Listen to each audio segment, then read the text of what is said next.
તૈયાર છે મેથીના થેપલા। અત્યારે મેં એને દહીં અને અથાણા સાથે સર્વ કર્યા છે, પણ જો તમે મોર્નિંગ બ્રેકફાસ્ટ અથવા તો ટ્રાવેલિંગમાં લઈ જવા હોય તો તમે ચા કોફી સાથે પણ લઈ શકો છો, અને આમનામ જ જેમ આપણે પિલ્લું વાળીને ખાતા હોય તો પણ આ થેપલા એટલા બધા સોફ્ટ થશે કે તમને ખાવાની મજા આવશે। મેથીના થેપલા બનાવવા માટે 500 ગ્રામ મેથીની ભાજી સમારેલી, મોણ માટે તેલ, 10 થી 12 લીલા મરચાં અને 4-5 કળી લસણ છે એ વાટી કાઢ્યું છે, હળદર 1.5 ચમચી, 3 ચમચી લાલ મરચું, મીઠું સ્વાદ અનુસાર, 2 વાડકી ગોળને 1 વાડકી દહીંમાં મેં ઓગાળી લીધો છે। આપણે બાજરીનો લોટ લઈ લઈશું। 4 કપ બાજરીના લોટ સામે 2 કપ ઘઉંનો લોટ, મરચું અને મીઠું, લસણ મરચાંની પેસ્ટ, 3 પરી તેલ, સમારેલી મેથીની ભાજી।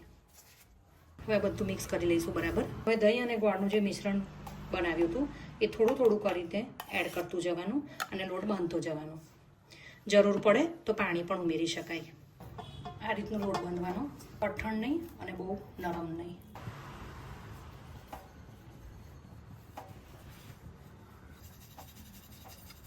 રીતે શેકી લઈએ।